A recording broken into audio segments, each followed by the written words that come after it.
BJP మన భద్రాచలం రామాలయం నుండి వేల ఎకరాలు తెలంగాణకు రావాల్సిన కాజీపూర్ రైల్వే ఫ్యాక్టరీ తీసుకురాలే, పయ్యారం స్టీల్ ఫ్యాక్టరీ తీసుకురాలే, ఇవ్వలే. ఐటీఆర్ కట్టలేదు, ట్రైబల్ మిషన్ కట్టలేదు, పోటీలు ఎయిమ్స్ మోడీకి కేంద్ర బీజేపీ ప్రభుత్వం ఖర్చు పెట్టింది, మంజూరు చేసింది 1000 కోట్లు, ఖర్చు పెట్టింది 22 కోట్లు. మన బడ్జెట్ చూస్తున్నారు. ఈ రోజు తెలంగాణ ప్రభుత్వంలో కొన్ని లక్షల కోట్ల అప్పు చేసి ప్రభుత్వం చేతులు ఎత్తే పరిస్థితిలో ఉంది.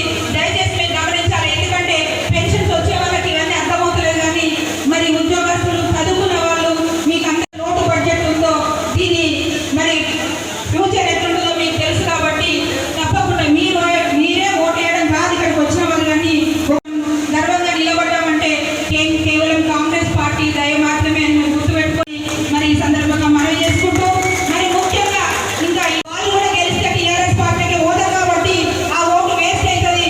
తప్పకుండా రాహుల్ నాయక్ కేంద్రంలో ఉన్న బీజేపీ కొత్త బిచ్చగాళ్ళకు పొందరినట్టుగా వాడు కేవలం కాంగ్రెస్ పార్టీ నాయకుల ఇళ్లలో తిరిగి పైసలు ఇస్తాం, అది ఇస్తాం అని పూర్తి కాలేదు. హైదరాబాద్ లో రావాల్సిన ఐటీఆర్ ప్రాజెక్టు రాలేదు.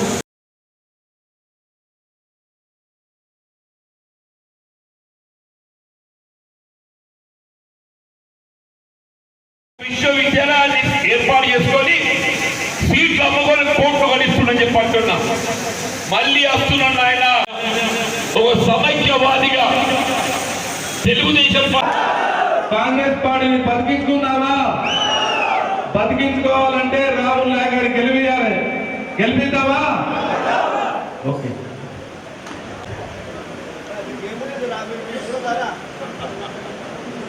సభాధ్యక్షులు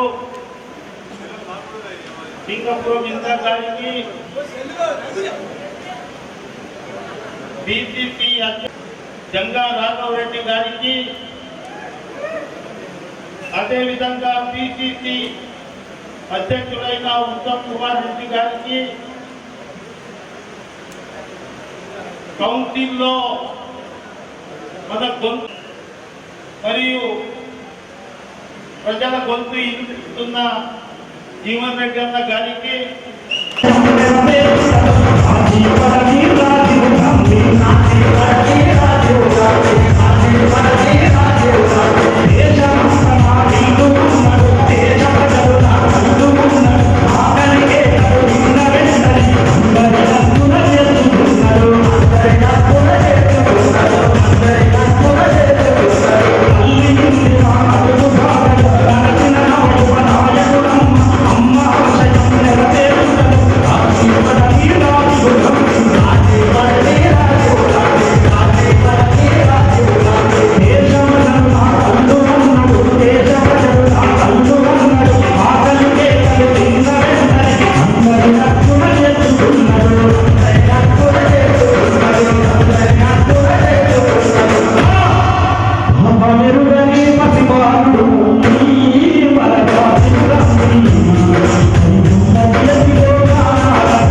నా గొంతు కంటే గంటగా ఉంది గొంతు. మరి రేవంత్ రెడ్డి గారి పాదయాత్రలో పాడి పాడి నా గొంతు కొంచెం కయ్యి అంటుంది, నేను మాత్రం కన్ను అంటాను. అవి నీటి మూటలని పోయినాయి కేసీఆర్ మాటలగారని మాయలు మాటలగారని మాయలు తెలిసే ముఖ్యమంత్రి గారు. అవి నీటి మూటలని పోయినాయి కేసీఆర్ గారు. ఈ మాటలగారని మాయలు తెలిసే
ఇంకేమన్నాడు? రైతులకు రుణమాఫీ ఏకకాలంలో 2,116,000. మరి అబద్ధమాడిండు. నిరుద్యోగ వృద్ధి కల్పిస్తాడు, అబద్ధమాడిండు. మరి ఇన్ని అబద్ధాలు ఆడడానికి రేపు వీడికి ఇంకా మరి కాసేపట్లో మన ఉత్తమం వస్తుండు. ఒక కత్తిద్దాం అరే పట్టేవా ఇన్ని అబద్ధాలు ఆడినావు, ఇగో ఈ కత్తి తీసుకపోయి ఈ కేసీఆర్ చెప్తే ఇక నడుకో తలకాయని చెప్తాం. మాట తప్పితే తలనుకుంటనే కేసీఆర్ గారు, మాట తప్పితే తలనుకుంటనే కేసీఆర్ గారు, మా తల్లిదండ్రుల తలను ముఖ్యమంత్రి గారు.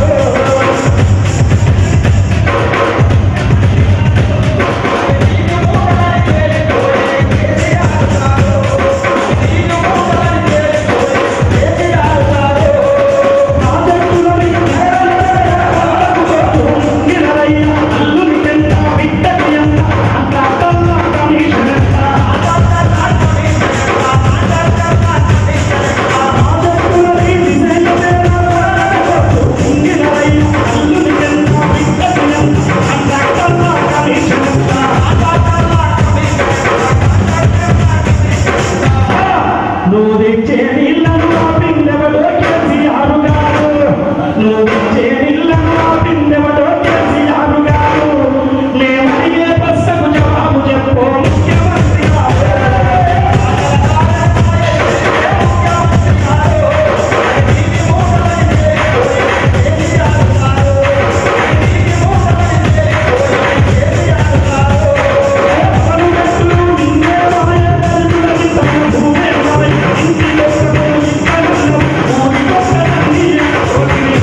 ఏం చెప్పిండు? ఎక్కడెక్కడైతే మూతపడిన మిల్లులు ఉన్నాయో, ఎక్కడెక్కడైతే గవర్నమెంట్ అది మూతపడ్డాయో, నేను ముఖ్యమంత్రి కాగానే అవన్నీ జరిపిస్తా బిడ్డ, మీరు మాత్రం కారు కుట్టుకోవడే అని చెప్పిండు.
ఈడ కూతురు వాళ్ళందరినీ ఒక దిక్కు మనసు పోలేడుగా, ప్రతి ఒక్కరు కూడా ఆయన మాట్లాడాలి. మైకు అనుకుంటే మైకు కోటి ఎకరాలకు నీళ్ళు ఇస్తారని చెప్పి మైకు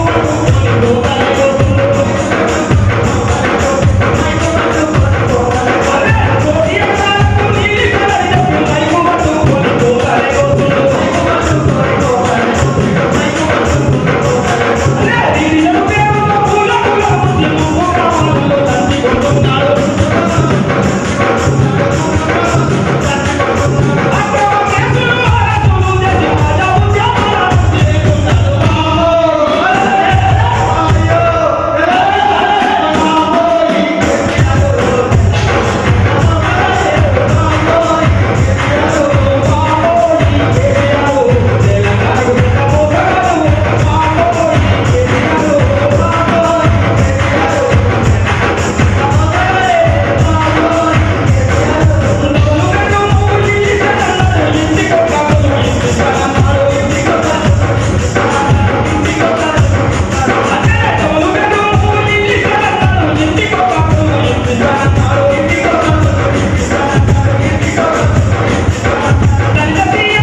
టిఆర్ఎస్ పార్టీ భవనాన్ని స్థాపించి మొదటిగా చేసిన వ్యక్తి ఆయనే. మొదటిలో తెలంగాణను వ్యతిరేకించి వచ్చిన క్యాండిడేట్ కూడా ఈయనే. ఒక ఎస్టీ సామాజిక వర్గం నుంచి వచ్చిన వాడు. ఇవాళ ఒక ఎస్టీకి ఎమ్మెల్సీ సీట్ ఇచ్చిన ఘనత మన ఉత్తమ్ కుమార్ రెడ్డి, సోనియా గాంధీ అని చెప్పి మనం చేస్తా ఉన్నా. కాబట్టి మన అందరం కూడా నిశ్శబ్దంగా ఇప్పుడు పెద్దలు ఉత్తమ్ కుమార్ రెడ్డి గారు వచ్చారు, జానారెడ్డి గారు వచ్చారు, జీవన్ రెడ్డి గారు వచ్చారు, ఇలా రాములు నాయక్ గారు అందరూ ఉన్నారు. కాబట్టి ఇప్పుడు ఒక నిమిషం దయచేసి అందరూ ముఖ్యమంత్రులకు, సర్పంచ్లకు, మాజీ సర్పంచ్లకు, ఎంపీటీసీలకు, కాంగ్రెస్ నాయకులకు, మరి వేదిక మీద ఉన్న పెద్దలందరికీ నమస్కరిస్తూ ఈ సభకు జంగారెడ్డి గారిని మరి సభాధ్యక్షత వహించాలని కోరుకుంటున్నాం.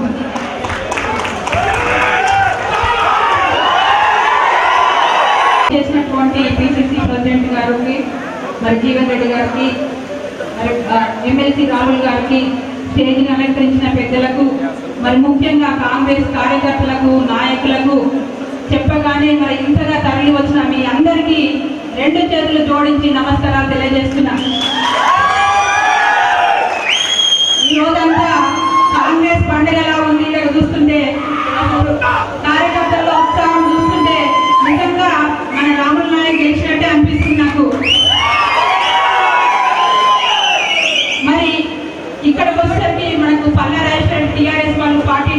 వచ్చినప్పటికీ మరొకసారి కాంగ్రెస్ పార్టీ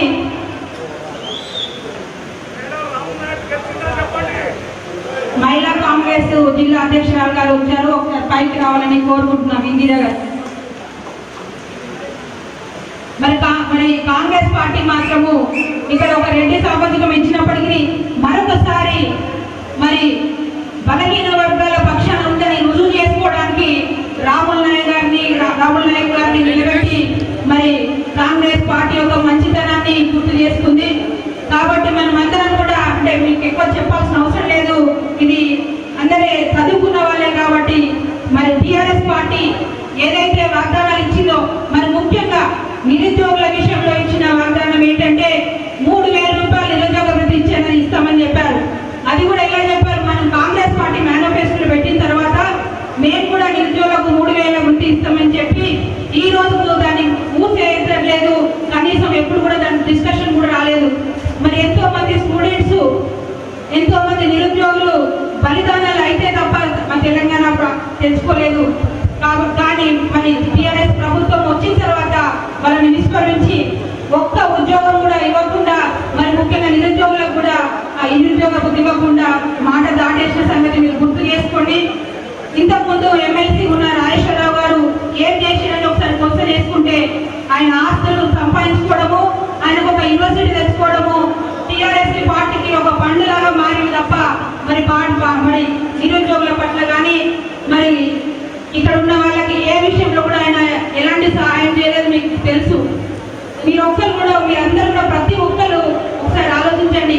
ఒక్కసారి ఇప్పుడు ఆయనకు ఇక్కడ పల్లారెడ్డిని ఓడిస్తే మీరంతా కేసీఆర్ ను ఓడించినట్టే ఇక్కడ.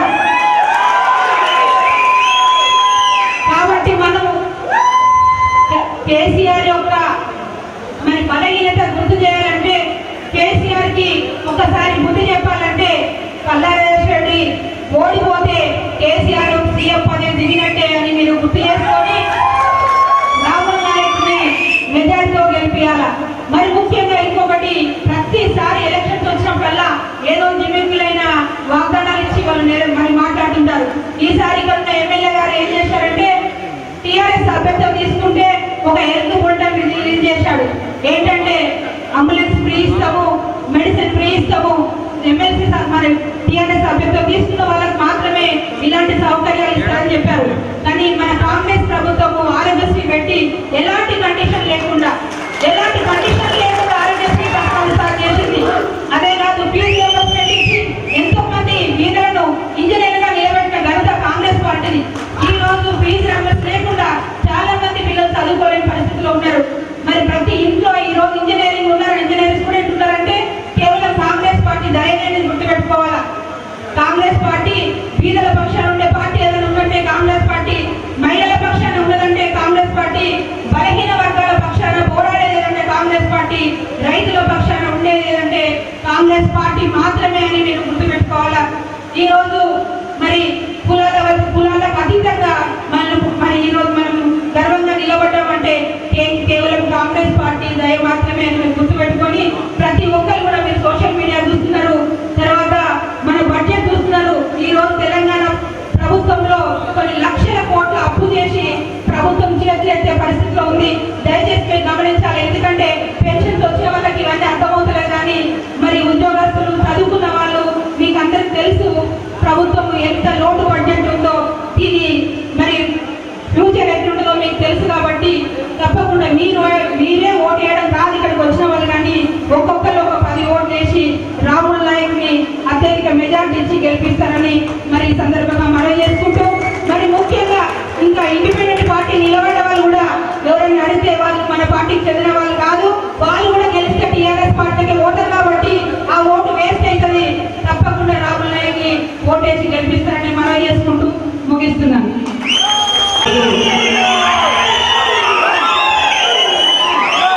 ఎమ్మెల్సీ ఎలక్షన్ సందర్భంగా గణపురం నియోజకవర్గంలో ఇందిరా గారి నాయకత్వంలో, అదేవిధంగా స్టేషన్ గణపురం సుధాకర్, మేడశ్రీలు, సత్యనారాయణ రెడ్డి గారి ఆధ్వర్యంలో ఈరోజు మనం ఎమ్మెల్సీ ఎలక్షన్లో ఏ విధంగా ఓట్లు వేయించుకోవాలి, ఏ విధంగా అధికారంలోకి రావాలి, ఏ విధంగా మన రాములు నాయకును ఎస్టీ నాయకుల్ని గెలిపించుకోవాలనే విధం కోసం ఈ రోజు ఈ సమావేశం ఏర్పాటు చేశామని చెప్పి సందర్భంగా మీకు తెలియజేస్తా ఉన్నా. ఈ సమావేశం కాంగ్రెస్ పార్టీకి కీలకమైందని చెప్పి ఈ సందర్భంగా మీకు మనవి చేయక తప్పదు. ఎందుకంటే రాష్ట్రంలో టిఆర్ఎస్ పార్టీ అధికారంలోకి వచ్చిన తర్వాత ప్రజలకు ఏం చేసిందో మాకన్నా మీకు ఎక్కువ అనుభవించిందని చెప్పి సందర్భంగా మీకు మనవి చేస్తా ఉన్నా. తెలంగాణ పేరు చెప్పి ఇలా 1200 అమరవీరులు త్యాగం చేసుకొని కులాల ఖచ్చితంగా మతాల ఖచ్చితంగా మనం 100 వర్పు కార్యక్రమంతో 64 సంవత్సరాల ఆరాటం పోరాటం ఇలా తెలంగాణ సోనియా గాంధీ దేవల్ల తెలంగాణ వస్తే ఒక కుటుంబానికే పరిమితమైంది తప్ప ఒక కులానికే పరిమితమైంది తప్ప ఎవరికైనా ఏమైనా ఒరిగిందా అని చెప్పి సందర్భంగా మీకు మనం చేయక తప్పదు. ఇలా అధికారంలో రాకముందు ఇచ్చిన హామీలు ఎవరైనా ఒక్కడైనా అవలంబించాలని చెప్పాల్సిన అవసరం ఉన్నది. మనకు బీజేపీ ప్రభుత్వం కానీ టీఆర్ఎస్ ప్రభుత్వం కానీ వేరే ప్రభుత్వాలు కాదు, వాళ్ళు ఇద్దరు కలిసి ఆడుతున్న నాటకమే అని చెప్పి సందర్భంగా మీకు మనవి చేస్తా ఉన్నా. ఇవాళ రైతులకు కాంగ్రెస్ పార్టీ అధికారంలో ఉన్నప్పుడు పండించిన పట్టుదల ఇచ్చింది మనమే. ఇలా పిల్లలకు విద్యార్థులకు యువకులకు ఫీజు రీయింబర్స్మెంట్ ఇచ్చింది మనమే కాదా అని చెప్పి సందర్భంగా నేను అడుగుతా ఉన్నా. కాబట్టి దయచేసి ఇక్కడ ఉన్న వాళ్ళంతా సైనికులు, కాంగ్రెస్ పార్టీ సైనికులు ఉన్నారు. ఒక్కొక్కరు దాదాపు ఎమ్మెల్సీ ఎలక్షన్ లో 100 ఓట్లు ఏం చేద్దాము ధైర్యం ఉన్న సైనికులు ఉన్నారు. కాబట్టి మనం కనుక టిఆర్ఎస్ పార్టీ చేసిన విధానాలు ప్రజలలో వ్యతిరేకత వచ్చింది.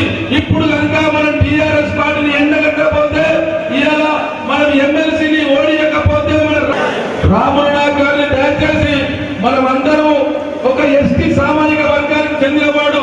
ఇలా మన నియోజకవర్గంలో దాదాపు 50,000 ఓట్లు ఉన్నాయి. మీ అందరికి తెలిసిన విషయాలే.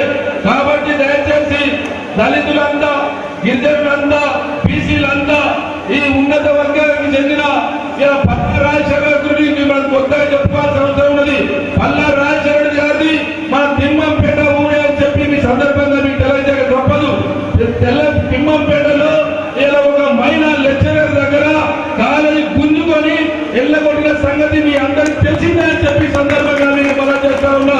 ఆయనది ధర్మసాగర మండలం ఊరు. ధర్మసాగర ఒక మండలంలో 30 మందికి ఉద్యోగాలు ఇప్పిస్తారని తీసుకుపోయి అమెరికాలో 30% జీతాలు కట్టేసుకున్న ఘనత భారత్ చెప్పి సందర్భంగా మీకు మనం చేస్తా ఉన్నా. 6 సంవత్సరాల పరిపాలనలో కేసీఆర్ గారికి కాలేజీ, మెడికల్ కాలేజీ, ఇంజనీరింగ్ కాలేజీల దగ్గర డబ్బులు వసూలు చేసి ఇచ్చినందుకే ఉన్నాడు తప్ప ప్రజలకు, విద్యార్థులకు కానీ, యువకులకు కానీ, ఉద్యోగ విషయంలో కానీ, మన నియోజకవర్గంలో కానీ ఒక్కడన్నా ఏమి చేసిందన్నా ఒరిగింది ఏమీ లేదని చెప్పి సందర్భంగా మీకు మనం చేస్తా ఉన్నా. ఇలా ఆయనకు ప్రైవేట్ యూనివర్సిటీ వచ్చింది తప్ప మన పిల్లగానికి ఎవరైనా ఉద్యోగాలు వచ్చాయా, లేకపోతే ఫీజు రీయింబర్స్మెంట్ వచ్చాయా? ఇప్పుడు తెలంగాణలో ఉండే యూనివర్సిటీలు అన్ని ప్రైవేట్ పరం చేసి వాళ్ళ సొంతం చేసి గుత్తాధిపత్యం లెక్క పాలు చేసే విధంగా ప్రభుత్వం ముందుకు పోతుందని చెప్పి సందర్భంగా మీకు మనవి చేస్తా ఉన్నా. మన విద్యార్థుల భవిష్యత్తు కావాలంటే, మన పిల్లల భవిష్యత్తు కాపాడుకోవాలంటే పల్లా రాజేశ్వరుడిని ఓడియాలని చెప్పి సందర్భంగా మీకు మనవి చేస్తా. ఓడిస్తామా? ఎవరి చేతిలో ఓడిస్తామా? కాబట్టి దయచేసి ఇప్పుడు పెద్దలు ఉన్నారు ఇక్కడ, దయచేసి వాళ్ళందరూ మాట్లాడాల్సిన అవసరం ఉన్నది. మనం అంటే ఎప్పటికీ మాట్లాడుకుంటూనే. కాబట్టి దయచేసి మనం నిశ్శబ్దంగా వాళ్ళు పెద్దలు చెప్పినట్టు ఇది. మనం గతంలో మండల పార్టీ మీటింగ్లు పెట్టుకున్నాం, నియోజకవర్గ జిల్లా మీటింగ్లు పెట్టుకున్నాం. మనమంతా ఓటర్ లిస్ట్ కూడా ఆల్రెడీ వాళ్ళకి ఇచ్చేసాం. ఓటర్ లిస్ట్ కూడా మీ మండలానికి వచ్చేసింది. ఏ గ్రామానికి ఎన్ని ఓట్లున్నాయో మీరు కూడా ఓటర్లు లెక్క చూసుకున్నారు. కాబట్టి దయచేసి ఒక్క గ్రామ పార్టీ అధ్యక్షులు కానీ, మండల పార్టీ అధ్యక్షులు కానీ ఏ ఊర్లో ఎన్ని ఓట్లు ఉన్నాయో అవన్నీ దగ్గర పెట్టుకొని దయచేసి మన ఒక్కొక్క ఇంటికి పోయి దయచేసి ఓట్లు వేసే బాధ్యత కాంగ్రెస్ పార్టీ నాయకులు తీసుకోవాలని చెప్పి ఈ సందర్భంగా మేము చేస్తా ఉన్నాం. ఇట్లా పండుకోకుండా ఒక్కొక్కరు 10 నుండి 20 ఓట్లు వేస్తే మన నియోజకవర్గంలో దాదాపు 26,000 ఓట్లు ఉన్నాయి. మనం మొత్తం మన జనగామ జిల్లాలో కాబట్టి దయచేసి 12,000 నుంచి 13,000 వరకు మన మొదటి దానిలో వేయించాలని అందరూ కంకణం కట్టుకోవాలని చెప్పి మన కాంగ్రెస్ ఫ్యూచర్ అని చెప్పి ఈ సందర్భంగా మేము మనం చేస్తూ చాలా సంతోషంగా ఉంది. స్టేషన్ గన్పూర్ నియోజకవర్గంలో కాంగ్రెస్ పార్టీ ఇంత బలంగా ఉందంటే తప్పనిసరిగా మీరు వచ్చేసారి ఇందిరా గారిని 100% ఎమ్మెల్యే చేస్తారని చెప్పి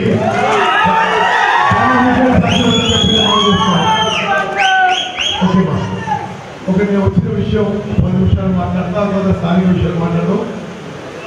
ముందుగా ఈ కార్యక్రమం మంచిగా ఏర్పాటు చేసిన కాబోయే ఎమ్మెల్సీ మిత్రుడు రాముల్ నాయక్ గారు, డిసిసి ప్రెసిడెంట్ ప్రియ మిత్రులు సోదరులు జంగా నాగరెడ్డి గారు, గౌరవనీయులు మాజీ మంత్రివర్యులు శాసన మండలి సభ్యులు గారు, OBC department chairman Katti Venkataswamy garu, SC department working president Mahesh Rao garu, జిల్లా వర్కింగ్ ప్రెసిడెంట్ లింగరాజు గారు, మాజీ ఎంపీ రాజయ్య గారు, సుధాకర్ గారు, సుభాష్ రెడ్డి గారు, ఎంపీపీ గారు, జగదీశ్వర్ రెడ్డి గారు, రమణ రెడ్డి గారు, వేదిక మీద అందరికీ పేరు పేరు ఎవరికోవద్దు అన్ని పేరు చెప్పడం, సత్యనారాయణ గారు, సుధాకర్ గారు, లక్ష్మీనారాయణ గారు, యూత్ కాంగ్రెస్ అధ్యక్షులు అందరికీ కూడా పేరు పేరున, జగదీశ్వర్ రెడ్డి గారు, మరి మీ అందరికీ నా అన్నలు తమ్ముళ్ళు, నా అక్కలు చెల్లెళ్ళు, కాంగ్రెస్ కుటుంబ సభ్యులు ఎంత ఉత్సాహం అయితే మీరు కార్యక్రమం ఏర్పాటు చేస్తున్నారో దయచేసి రాబోయే 20 రోజుల పాటు ఇదే ఉత్సాహంతో ముందుకు పోయి రాముల్ నాయక్ గారిని గెలిపేయాలని చెప్పి మీ అందరికీ సవినయంగా ప్రార్థిస్తున్నాను. మిత్రులారా, నేను ఒక 2 నిమిషాలు రాముల్ నాయక్ గారిని మీకు పరిచయం చేస్తాను.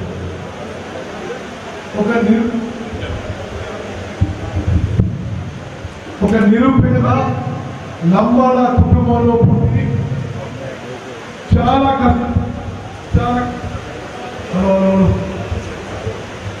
కష్టపడి పైకొచ్చి ఒక కార్మిక నాయకుడిగా, ఒక ట్రేడ్ యూనియన్ నాయకుడిగా, తెలంగాణ రాష్ట్రం ఏర్పాటు నిజమైన తెలంగాణ యోధుడిగా, ఒక గిరిజన బిడ్డగా శాసన మండలి సభ్యుడు, ఎమ్మెల్సీ. ఆనాడు తెలంగాణ రాష్ట్రానికి నిజంగా పోరాడి టిఆర్ఎస్ పార్టీలో అన్నిటికంటే పై కమిటీ టిఆర్ఎస్ పోలిట్ బ్యూరో కమిటీలో 8 మందిలో ఒక పోలిట్ బ్యూరో సభ్యుడు. టిఆర్ఎస్ పోలిట్ బ్యూరో సభ్యత్వం, శాసన మండలి సభ్యత్వం అధికార పార్టీలో ఉండి మన మామిల కొట్టి రాజీనామా చేసి వచ్చిన తెలంగాణ యోధుడు రేపు చిన్న వాళ్ళు చిన్న పదవుల కోసం అధికార పార్టీలకు పోతారు. రాముల్ నాయక్ కల్వకుంట్ల చంద్రశేఖరరావు మామిద రాజీనామా కొట్టి టిఆర్ఎస్ పార్టీ చంద్రశేఖరరావు దళిత గిరిజనులకు, బీసీలకు, మైనారిటీలకు అన్యాయం చేస్తున్నారు. ఒక దోపిడీ దొంగల ముఠాల ఈ రాష్ట్రాన్ని లూటీ చేసుకుంటున్నారు. ఒక నిరంకుశ పాలన, ఒక అప్రజాస్వామిక పరిపాలన సాగిస్తున్నారు. సమాజంలో అందరినీ అణచివేసే ప్రయత్నం చేస్తున్నారని గమనించి కల్వకుంట్ల చంద్రశేఖరరావు మోహన్ మీద రాజీనామా కొట్టి పాలిట్ బ్యూరో సభ్యత్వానికి, శాసన మండలి సభ్యత్వానికి త్యాగం చేసి 2018 కంటే ఎలక్షన్స్ కంటే ముందే అధికార పార్టీ వదిలేసి కాంగ్రెస్ పార్టీలో చేరి వారి త్యాగాన్ని గుర్తించి వారి జీవితం మొత్తం దళిత గిరిజన బీసీ మైనారిటీస్ సేవలు గుర్తించి కార్మిక రంగంలో ఒక ట్రేడ్ యూనియన్ గా తెలంగాణ రాష్ట్రంలో సామాన్య కార్మికులకి వారి సేవలు గుర్తించి తెలంగాణ రాష్ట్ర ఏర్పాటులో వారి నిస్వార్థ పోరాటాన్ని గుర్తించి ఒక general category MLC graduate seat లో సోనియా గాంధీ గారు ఒక గిరిజన బిడ్డ రాహుల్ నాయక్ మిత్రులారా, నేను చెప్పే ఈ విషయాన్ని చాలా జాగ్రత్తగా వినాలి. ఈ రోజు కానీ గ్రాడ్యుయేట్ ఎమ్మెల్సీ ఎన్నికల్లో ఏనాడు ఏ రాజకీయ పార్టీ కూడా ఏ దళితుడిని ఏ గిరిజన్ని కూడా అభ్యర్థిగా పెట్టలేదనే విషయం గమనించాలి. ఈ రోజు చూడండి, ఇక్కడ టిఆర్ఎస్ పార్టీ రాజేశ్వర్ రెడ్డి, ఇక్కడ టీజేఎస్ పార్టీ కోదండరామ్ రెడ్డి, ఇక్కడ కమ్యూనిస్ట్ పార్టీలు జయసారథ్ రెడ్డి, ఇక్కడ బీజేపీ పార్టీ ప్రేమేందర్ రెడ్డి, యువ తెలంగాణ పార్టీ రాణి రుద్రమదేవి రెడ్డి. అక్కడ చూడండి, మరి హైదరాబాద్ సీట్ లో కూడా ముఖ్యమైన పార్టీలు అగ్రకులాల వాళ్ళకి ఇచ్చిండ్రు. ఇప్పుడు ఎమ్మెల్సీ ఎన్నికల్లో జరుగుతున్న ఏ రాజకీయ పార్టీ కూడా దళితులకు కానీ గిరిజనులకు కానీ గ్రాడ్యుయేట్ ఎమ్మెల్సీ ఎన్నికల్లో గిరిజనులకి సీట్ ఇవ్వలేదు. సోనియా గాంధీ గారు, కాంగ్రెస్ పార్టీ మేమందరం కూడా సామాజిక న్యాయానికి కట్టుబడని చెప్పే తీరం రాహుల్ నాయక్ ఒక ఓపెన్ కేటగిరీ ఎమ్మెల్సీ సీట్ లో కాంగ్రెస్ పార్టీ టికెట్ ఇవ్వడం నేను మనం చెప్తున్నాను. మిత్రులారా, అదేవిధంగా ఈరోజు ఇతర పార్టీ నుంచి ఇక్కడ పోటీ చేసే అభ్యర్థుల గురించి మాట్లాడారు. Rajeshwar Reddy TRS party candidate, ఒక విద్యా వ్యాపారి.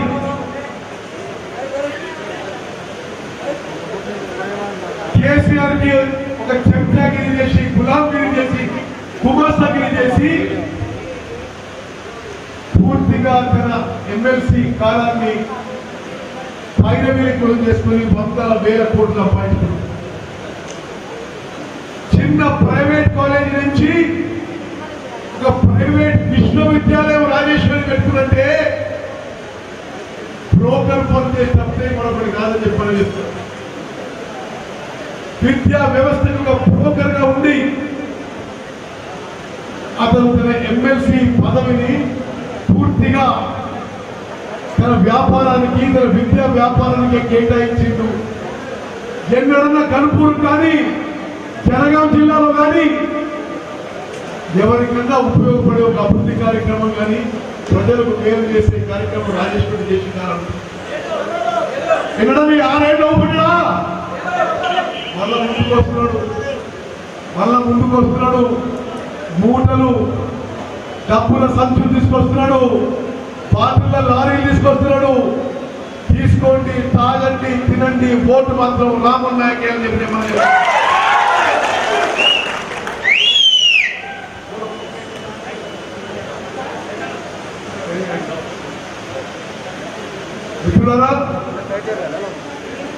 బీజేపీ ప్రేమేందర్ రెడ్డి ఎక్కడన్నా ఎప్పుడన్నా ప్రజా జీవితంలో ప్రజలకు ఉపయోగపడే పని చేసిందా? రాజేశ్వర్ రెడ్డి ఒక విద్యా వ్యాపారి, ఒక బ్రోకర్, చంద్రశేఖరరావు గులాంగిరి చేసినాడు. ఆయన డబ్బులు సంచిని పోసినాడు, వందల వేల కోట్లు సంపాదించుకున్నాడు. మరి మేధావుల సభ, మేధావులు ఓటేయాల్సిన కౌన్సిల్ కి రాజేశ్వరి కూడా పనికొస్తున్నా. మనం ఇంటింటికి ప్రతి గ్రాడ్యుయేట్ ఎమ్మెల్సీ ఓటర్ని ఈ విషయం చెప్పాలని చెప్పి వాళ్ళకు సంబంధించిన వేరే విషయాలకు పోయే ముందు మంతనిలో 3-4 రోజుల క్రితం జరిగిన సంఘటన మీకు మరోసారి చెప్తా. గణపురం నియోజకవర్గం,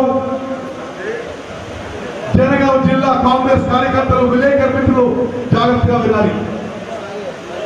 మంతనిలో జరిగిన హైకోర్టు న్యాయవాది హత్య నడిరోడ్డున, నడిపొట్టున మిట్ట మధ్యాహ్నం ఇద్దరు హైకోర్టు అడ్వకేట్లని టిఆర్ఎస్ పార్టీ కార్యకర్తలు నాయకులు పొడిచి చంపిన విషయం మీరు అందరూ గమనించుంటారు. ఏమా చెప్పండి. మంత్రిలో 4-5 రోజులు జరిగిన హైకోర్టు న్యాయవాదుల హత్య ఒక బ్రాహ్మణ కుటుంబానికి చెందిన హైకోర్టు ఇద్దరు న్యాయవాదులని అక్కడ ప్రజల పక్షాన దళితుల పక్షాన పోరాడుతున్న ఈ బ్రాహ్మణ న్యాయవాదులని టిఆర్ఎస్ పార్టీ వాదులు అత్యంత కిరాతకంగా నడి రోడ్డున మిట్ట మధ్యాహ్నం పొడిచి చంపితే ఈ కమలకుంట్ల చంద్రశేఖరరావు కనీసం ఆ హత్యను ఖండించలేదని విషయం గమనించారు. నా అన్నలు తమ్ముళ్ళు అక్కలు చెల్లెళ్ళు ఈ తెలంగాణ సమాజంలో ఇంత అమానవీయ ముఖ్యమంత్రి ఈ టిఆర్ఎస్ పార్టీ ఉంటుందా? ఇలా ఇది వాళ్ళ అయ్యే జాగీరా ఏమనుకుంటున్నారు? పట్టబయలు బహిరంగంగానే టిఆర్ఎస్ పార్టీ వాళ్ళు న్యాయవాదులు చంపేస్తే ముఖ్యమంత్రి నోరు మెదపలేదు. ఆలోచన చేయండి. పోలీసులు కుమ్మక్కై న్యాయవాదులు చంపిస్తే కల్వకుంట్ల చంద్రశేఖరరావు గారి మాట్లాడినా ఆ విషయంలో మీకు మరిన్ని వివరాలు చెప్పాలి. వీళ్ళని ఎందుకు చంపిండ్రు? ఈ ఇద్దరు న్యాయవాదులని టిఆర్ఎస్ పార్టీ వాళ్ళు చంపిండ్రు. ఎందుకంటే ఆ న్యాయవాదులు ఆ మంత్రి కాన్స్టిట్యున్సీలో శీలం రంగయ్య అనే ఒక దళితుడిని పోలీస్ కస్టడీలో చంపేస్తే పోలీస్ స్టేషన్ లో ఉండగా ఒక దళితుడు చనిపోతే ఆ కేసు విషయంలో పోలీసులు కప్పిపుస్తున్నారని ఈ వామన్రావు నాగమణి దంపతులు హైకోర్టులో కేసేసారు. హైకోర్టు దాంట్లో ఎంక్వైరీ చేస్తుంది, నిజం బయటకు వస్తుందని. అదేవిధంగా అక్కడ టిఆర్ఎస్ పార్టీ నాయకులు మాజీ ఎమ్మెల్యే జిల్లా పరిషత్ చైర్మన్ పుట్ట మధు మీద, అతని సతీమణి అక్కడ మున్సిపల్ చైర్మన్ గా వారి మీద ఈ న్యాయవాదులు కేసేసి హైకోర్టులో కేసేసి హైకోర్టులో ఎంక్వైరీ ద్వారా నిజాలు బయటపడతాయని పోలీసులే ఈ హైకోర్టు న్యాయవాదుల్ని బెదిరించిండ్రు. ఈ విధంగా పోలీసులే బెదిరిస్తూ మమ్మల్ని మా మీద అక్రమ కేసులు పెడుతున్నారు అని ఆ న్యాయవాద దంపతులు హైకోర్టు చీఫ్ జస్టిస్ ముందు కూడా చనిపోయే వారం రోజుల ముందో 10 రోజుల ముందో పిటిషన్ పెట్టారు. పోలీసులు రక్షణ ఇవ్వలే. పోలీసులు కుమ్మక్కై టిఆర్ఎస్ పార్టీ వాళ్ళు హత్య చేసిండ్రు. ఎందుకు మీకు చెప్తున్నా అంటే టిఆర్ఎస్ పార్టీ అరాచకాలు అక్రమాలు ఏ స్థాయిలో చేయాలంటే టిఆర్ఎస్ పార్టీని పొందబట్టే సమయం వచ్చింది.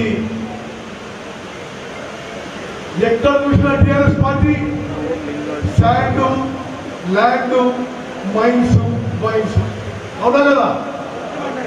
ఈ రాష్ట్ర వ్యాప్తంగా టిఆర్ఎస్ పార్టీ కింద స్థాయి స్టేషన్ కన్పూరు జనగాం నుంచి కల్వకుంట్ల చంద్రశేఖరరావు వరకు ఒక 10 కోట్ల దొంగల ఉండాలా ఈ రాష్ట్రాన్ని దోచుకుంటారు.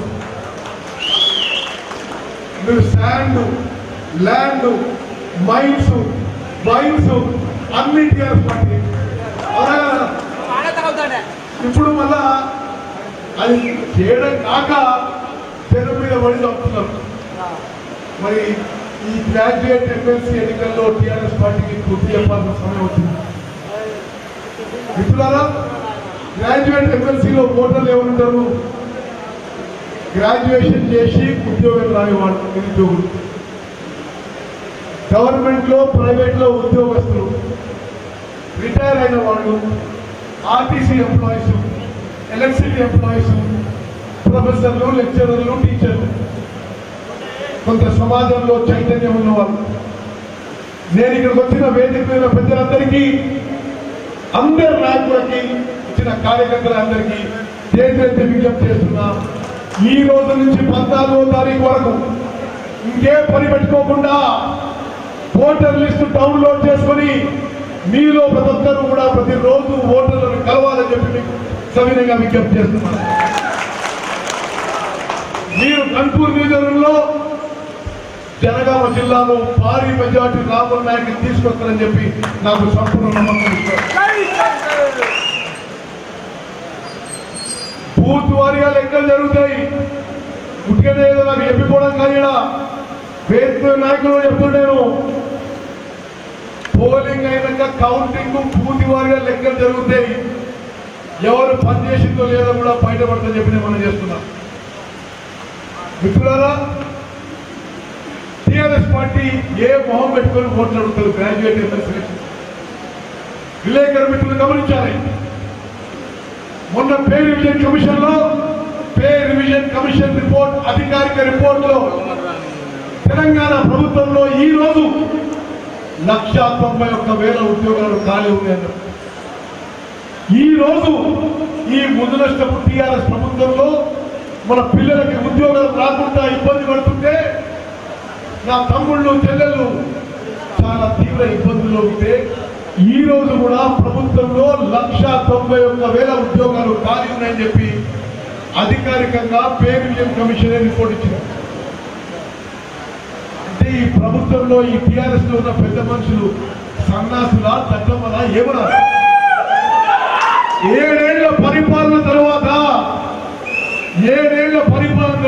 ఈ రోజు కూడా ప్రభుత్వంలో ఉన్న లెక్కలు ఖాళీ ఉన్న ఉద్యోగులు 191,000. ఈ ఉద్యోగాలు ఎవరు నింపాలని అడిగినాం అంటే పబ్లిక్ సర్వీస్ కమిషన్ అన్నారు. పబ్లిక్ సర్వీస్ కమిషన్ అన్నారు.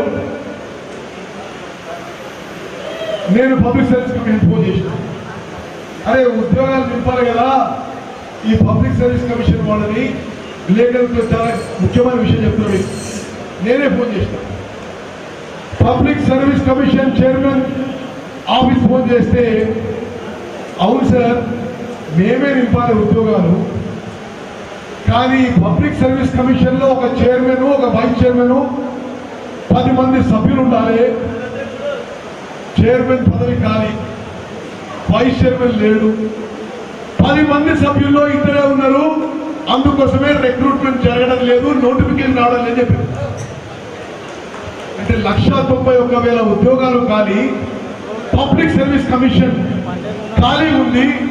ఏ మొహం పెట్టుకొని ఈ రాజేశ్వర రెడ్డి అండ్ కంపెనీ ఓట్లు అడుగుతారు? అదేవిధంగా మన పిల్లలు, మన తమ్ముళ్ళు చెల్లెలకి 2018 ఎన్నికల్లో కల్వకుంట్ల చంద్రశేఖరరావు అన్నాడు, 1,00,000 ఉద్యోగాలు ఇస్తా, ఇంటికో ఉద్యోగం ఇస్తా. ఉద్యోగం ఇవ్వలేని వారికి నెలకి 3,016 రూపాయలు నిరుద్యోగ భృతి అన్నాడు. అనలేదా? 2 ఏళ్ళు అయింది.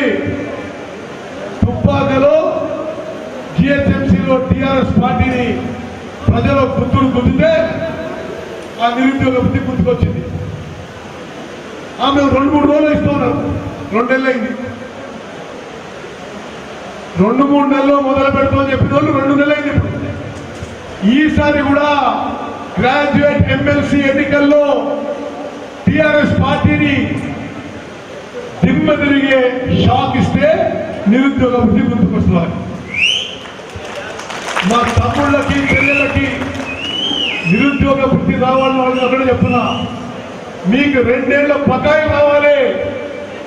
నెలకి 3,016 చొప్పున 2 ఏళ్లకి మీకు 75,000 రావాలి. మీకు 75,000 రూపాయలు బకాయిలు ఇచ్చి నెలకి 3,016 రూపాయలు మొదలు పెట్టిన తర్వాతనే టీఆర్ఎస్ పార్టీ ఓట్లు అనడానికి మొదలు పెట్టాలని చెప్పి మనం చెప్తున్నాం.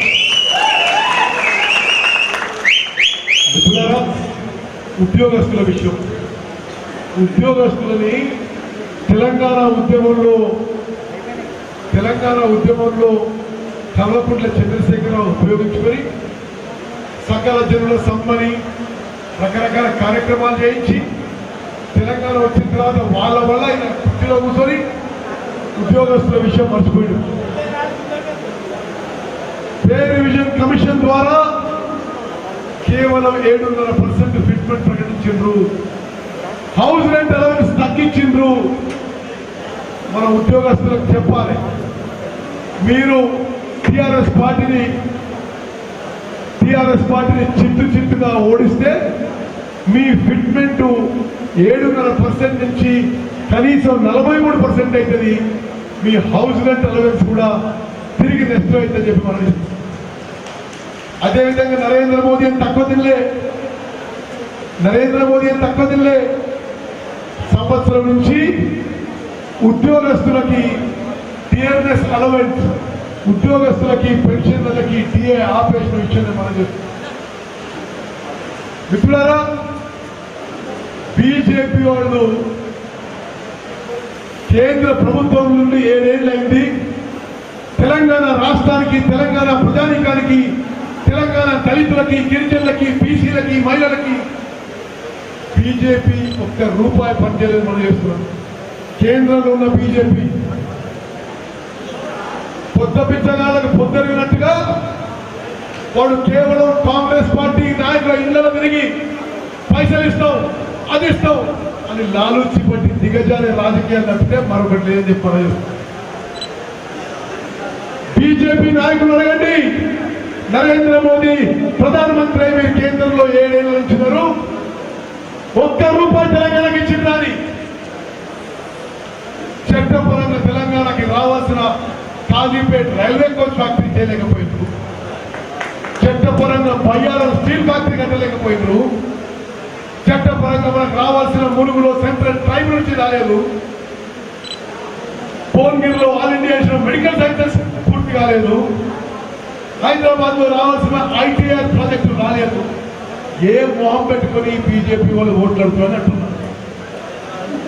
మాట్లాడితే మేము హిందూ ముస్లింలని మరి విభజించి పాలించే ప్రయత్నం అంటాం. మతపరంగా మన సమాజాన్ని విభజించి లబ్ధి పొందే ప్రయత్నం చెప్తే మరొకటి లేదు. ఏమైనా మేలు చేసినామంటే లేదు. మిత్రులారా, బీజేపీ వాళ్ళు నా అన్నలు, తమ్ముళ్ళు, అక్కలతో జాగ్రత్త ఉంది. బీజేపీ వాళ్ళు మాటికి అయోధ్యలో రామ మందిరం అంటారు. అది సంతోషమే. నేను హిందువులే, నేను రామభక్తులే. కానీ మిత్రమా, బండి సంజయ్ జవాబు చెప్పు. భద్రాచలం రామాలయం మన రాముడికి మీరు బీజేపీ కేంద్రంలో అధికారంలో వచ్చిన తర్వాత బీజేపీ మన భద్రాచలం రామాలయం నుండి 1000 ఎకరాలు తెలంగాణకి రావాల్సిన ఆంధ్రాకి ఇచ్చిన మాట వాస్తవం కదా? మన భద్రాద్రి మన రాముడి భూములు ఆంధ్రాకి ఇచ్చింది ఈ ముందులష్టపు బీజేపీ పార్టీ, బీజేపీ ప్రభుత్వం అని చెప్తుంది. ₹1 పని చేయలే. మనకి రావాల్సిన కాజీపోర్ట్ రైల్వే కోచ్ ఫ్యాక్టరీ తీసుకురాలే, బయ్యారం స్టీల్ ఫ్యాక్టరీ తీసుకురాలే, మన గిరిజనులకు 12% రిజర్వేషన్ ఇవ్వలే, మన ముస్లింలకి 12% రిజర్వేషన్ ఇవ్వలే, ఐటీఆర్ కట్టలేదు, ట్రైబల్ యూనివర్సిటీ కట్టలేదు, భువనగిరిలో ఎయిమ్స్ పూర్తి చేయలేదు.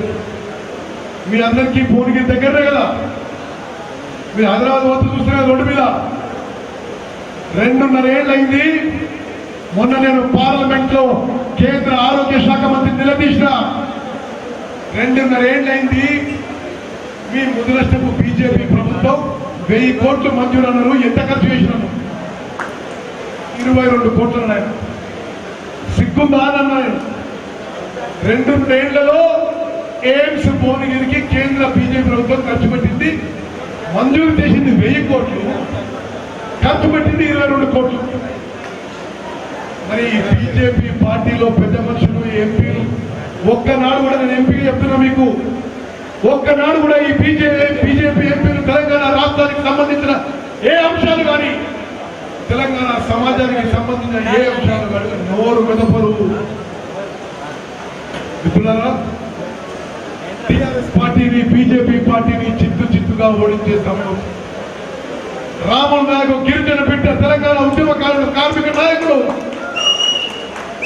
నేను మీ అందరికీ చేతులెత్తి నమస్కరిస్తున్నా. కన్పూర్ నియోజకవర్గంలో ఈ రోజు నుంచి 14వ తారీఖు వరకు వేరే ఏ పనులు పెట్టుకోకండి. మీ నాయకులందరూ కూడా దండ పెడుతున్నా.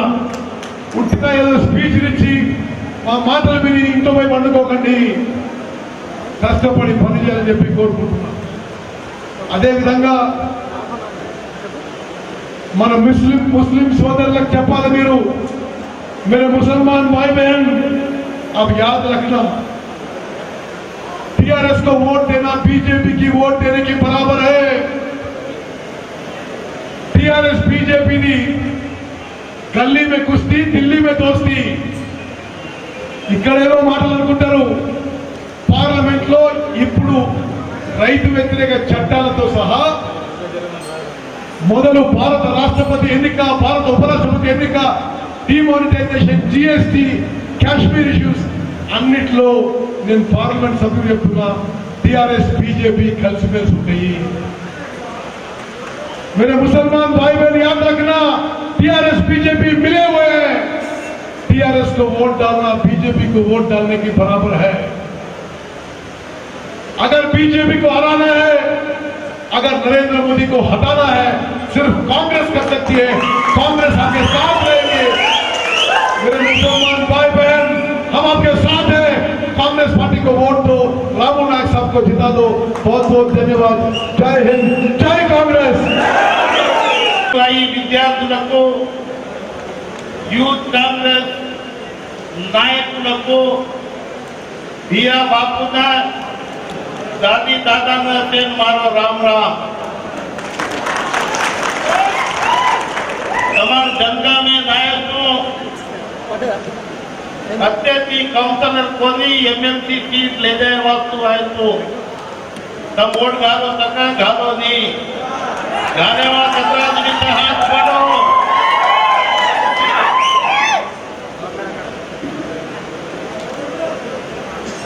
మిత్రులారా, మా ఉత్తమ్ కుమార్ రెడ్డి అన్న మాట్లాడింది, ఇక్కడ జంగ రాఘవ రెడ్డి మాట్లాడింది, ఇంద్రా మాట్లాడింది. ప్రగతి భవన్ కాదు కదా,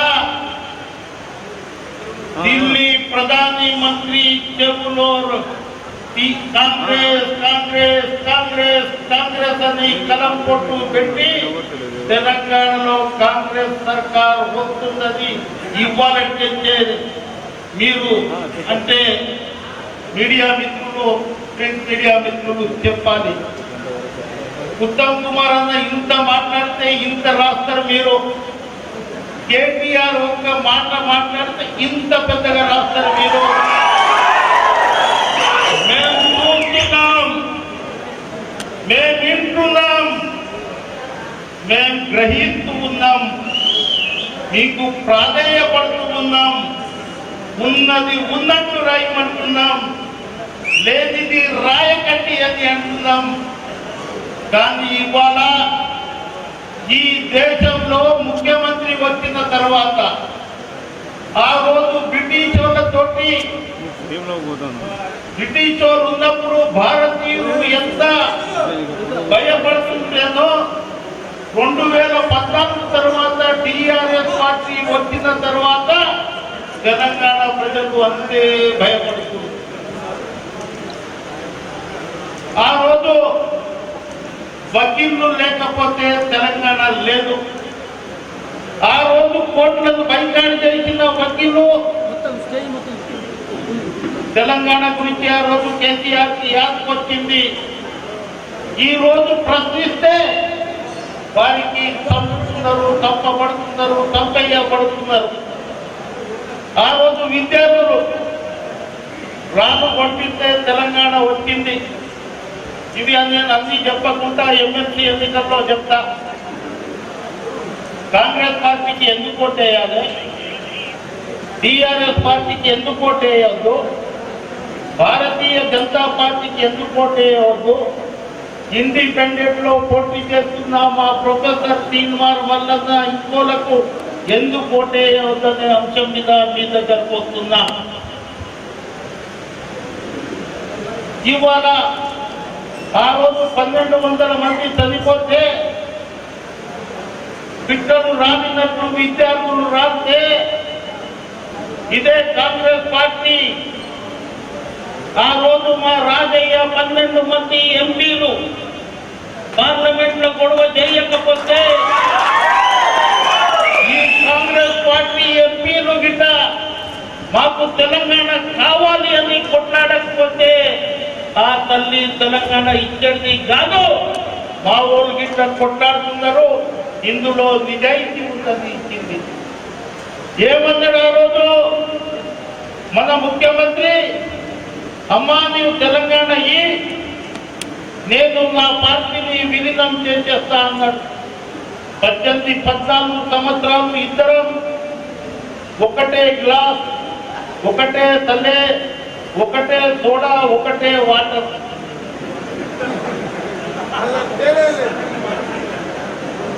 రామ్లా అనేది పొద్దుగాల 10 సార్లు పోని రామ్లకు. ఆ రోజు హనుమంతుడు కనిపించిన, ఆ రోజుడు భీముడు కనిపించిన, ఈయన ముఖ్యమంత్రి అయిన తర్వాత రాక్షసుడు కనిపించిన. ఎందుకంటే ప్రశ్నించే తత్వం ఉన్న వ్యక్తిని డాక్టర్ బాబాసాహెబ్ అంబేద్కర్ రాసిన రాజ్యాంగంతో చదివి ఉన్న వ్యక్తిని ఆ రోజు ఏమన్నాడు?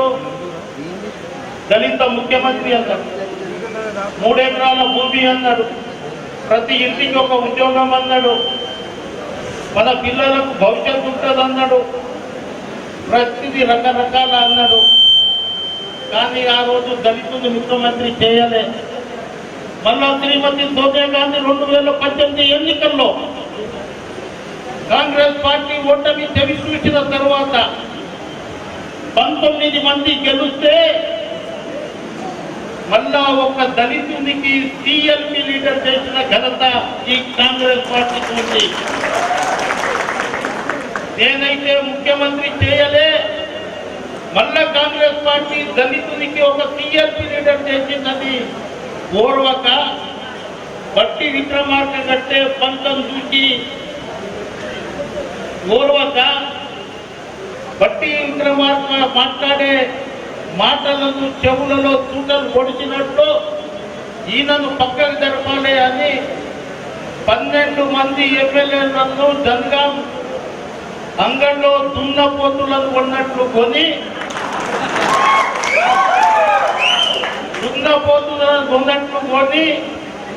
బోధన తీసేసిండు. మళ్ళా మరోసారి శ్రీమతి సోనియా గాంధీ మా పిసిసి అధ్యక్షులు మరియు గిరిజనులకి జనరల్ సీట్ లో అవకాశం వల్ల ఇచ్చిరు. ఎస్సీలు, బీసీలు, మైనారిటీలు ఐక్యత వర్ధిల్లాలి అంటారు మీరు. కానీ స్లోగన్ పెట్టుకుంటావా లేకుంటే ఓట్ల ద్వారా మీ ఐక్యతను చూపెడతారా?